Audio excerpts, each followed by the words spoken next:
It is currently 10:28 on Saturday morning, and I definitely was not planning on making this video. This is going to be a video about gratitude and suffering and learning and being kind to the human experience. And I guess it's a whole bunch of things because I want to tell you a story today. So I was at the gym. I had just about finished my workout. I was in the bathroom and was on my way to the sink to wash my hands. And this older woman was trying to weigh herself on the scale, which in my gym is directly to the left of the sinks.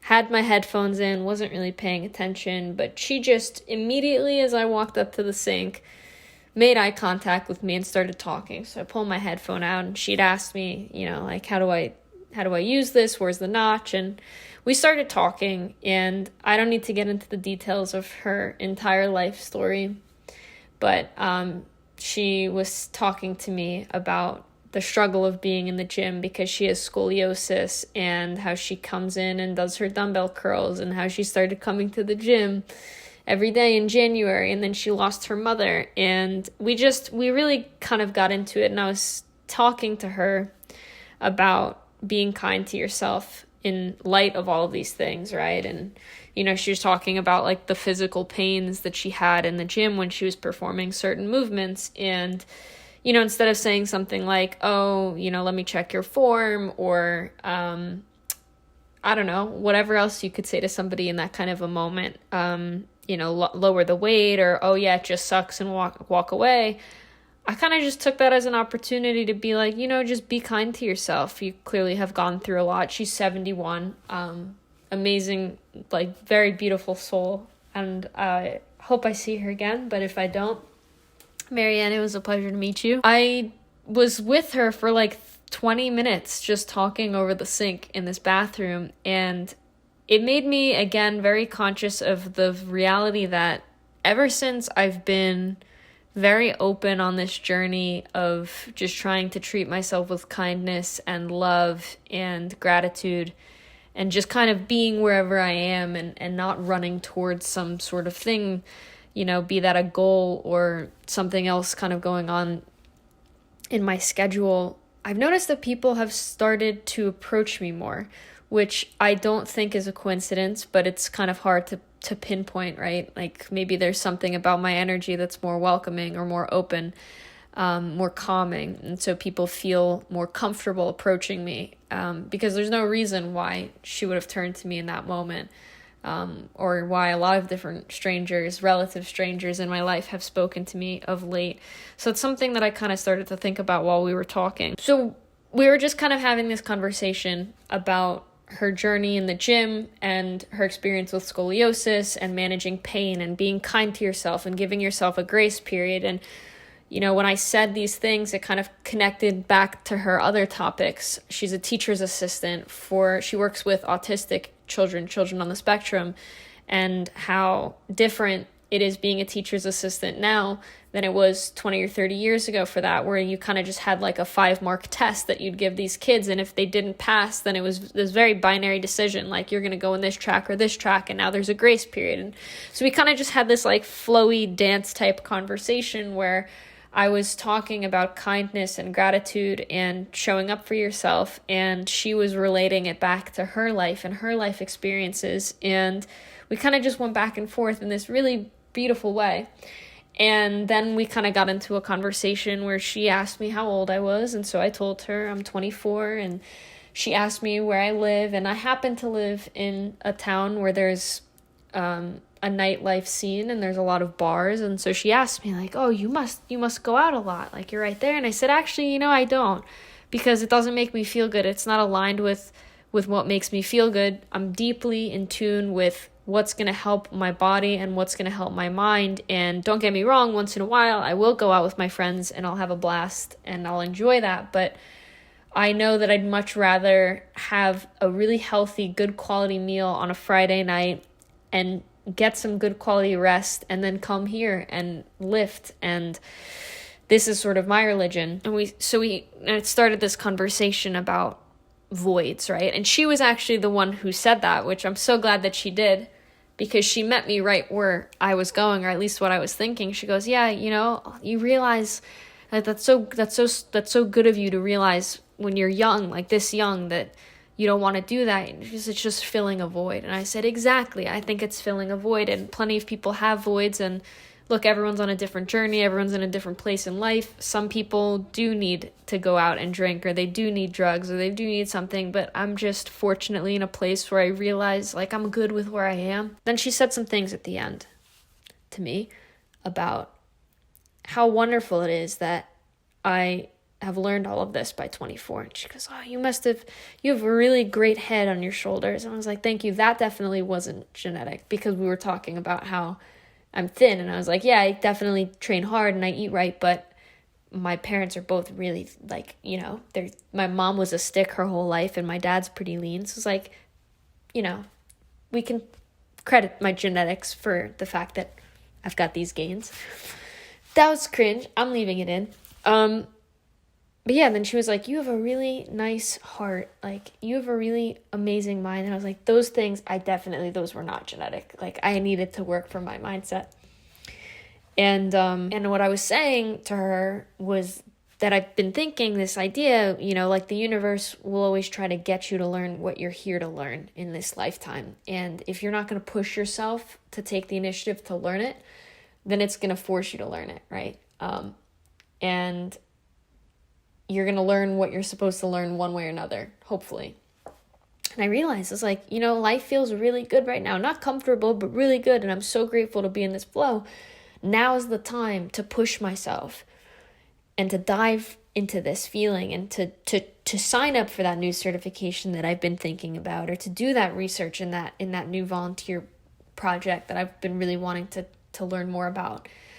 And if I don't do that, the universe is going to throw me towards that anyway. I'm realizing that living a life around the concept of service and servicing others is really important to me. And so I know that, I can take those initiatives. I can take those steps now. I'm in a fortunate position where I can do that. And so I want to.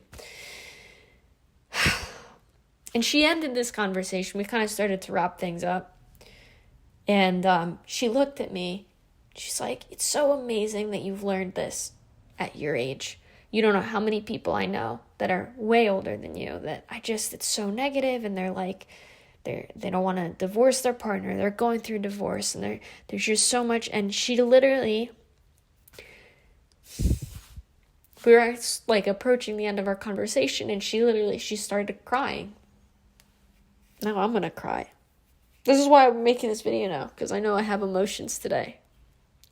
Her eyes literally welled with tears. She's like, I'm gonna cry. It's so amazing that you are who you are, and that you're learning how to find this gratitude at your age. Like, you have your whole entire life ahead of you to figure out whatever you want. Like, the world is yours.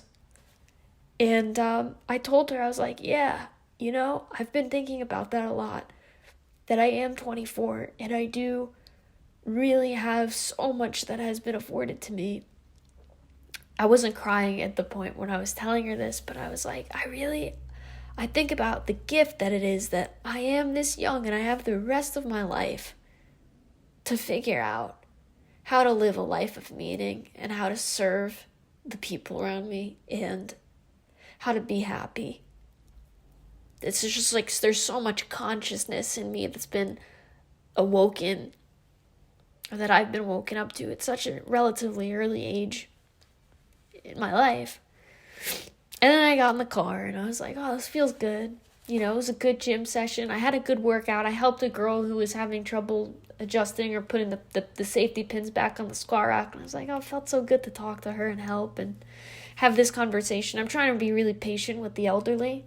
And just seeing it in her eyes, I was like, there's a reason. Like, this is a woman. Like, this is a sign from the universe. Like, I just want to listen to her story and be patient with her. And I'm very conscious now. I don't know how to explain it. I know it might sound a little woo-woo or foofy, but like, there's a little bit of God in everybody out there.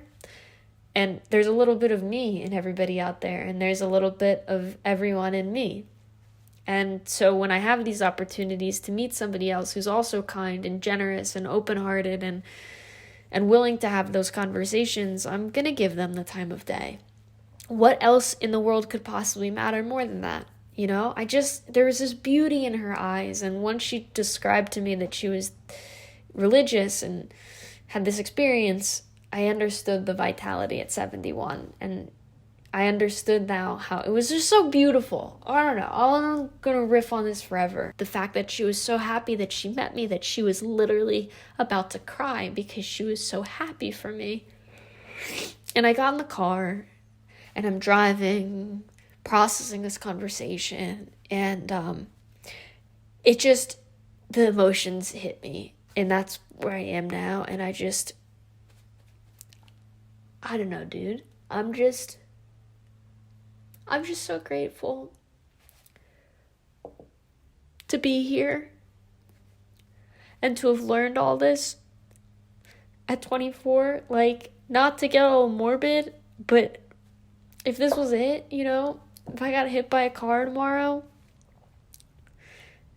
I'd know, like, I moved on into another realm, having the experience of being locked in on the path that I'm supposed to be on. That doesn't mean that my life's easy. That doesn't mean that it's not hard, that I don't have frustrations, and that I don't get knocked out of flow. But, like, I know what it feels like to be on it now. I know what it feels like when I'm aligned and I'm firing on all cylinders. And I've tasted that. And I'm getting enough practice in this mode where I'm going to know now when I'm out of it. And I'm going to know that I need to get back. And I'm so young. And I don't know, I just started to think, I'm like, you know, I suffered a lot when I was a kid. And I've been through a lot of hard stuff. But I'm so grateful for the way that it's shaped me into who I am today. I had a moment. I was like, have I suffered enough for this? Have I suffered enough to deserve this? Because, don't get me wrong, like, I've been through a lot of tough stuff in my life. A lot of trauma, a lot of abuse, a lot of just feeling really unwell for so long. But a lot of that, admittedly, was, like, really front-loaded in my life. Like, I was a kid. And so I repressed a lot of it, or I don't have a very recent visceral feeling. I don't remember a lot of how it felt to be hurt. I just know that I want to heal. And so there's this, like, resiliency that I feel today, and I'm probably in a very healthy way not supremely connected to the pains of my past. I just know that they're there. And that, oh man, it just was a hard one. It's like, do I deserve this, really? Like, have I hurt enough to deserve this love and this joy? Not in a masochistic way. Like, you know how someone will win the lottery, or there's, like, the kindness of, like, you know, strangers doing kind things, or giving someone a random $1,000 check and they start breaking down. They're like, I don't deserve this, man. I'm like, it's that feeling in me right now. It's like, do I deserve this? With that beautiful gratitude for where I am, and knowing, like, recognizing wholeheartedly where I am. And I don't think I've experienced all the suffering that I'm going to experience in my life. That would be really ignorant. Something's going to happen. Life happens. It's inevitable. We grow from the hardships. There's no way that the world's not going to push me, and that's probably inevitable anyway, because if I'm here at 24, I'm going to have to go through some tougher shit to get further enlightened and further evolved. It's not to say that I think I'm blind to the fact that I'm never going to suffer again, but God,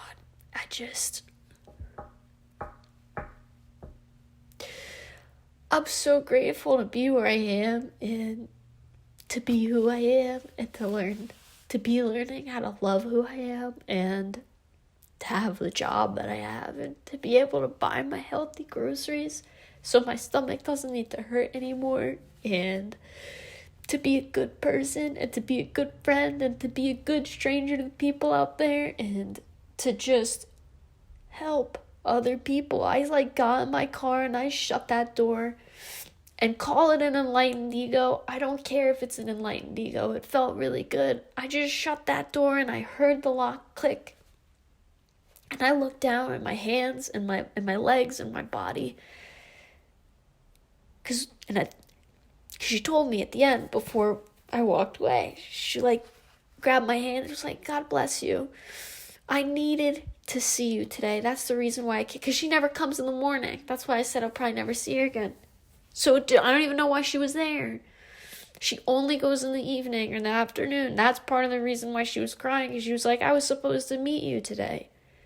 And I'm so glad I did. And God bless you. You're going to be amazing. Like, thank you for listening to me.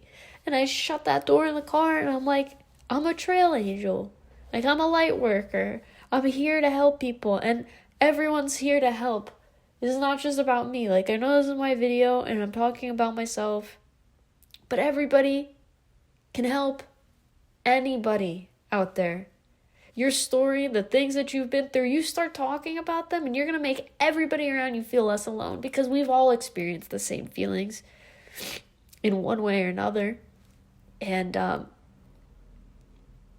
just knowing that it meant something to her that she met me today. It's like, I'm a trail angel. I was meant, for some reason in her life, to say what I said to her and to send her on her way, and she was meant to meet me, and I was meant to go on my way, and now look at this, I'm crying, and I never cry. And thank you, Marianne, for helping me cry today. So, yeah, I don't know.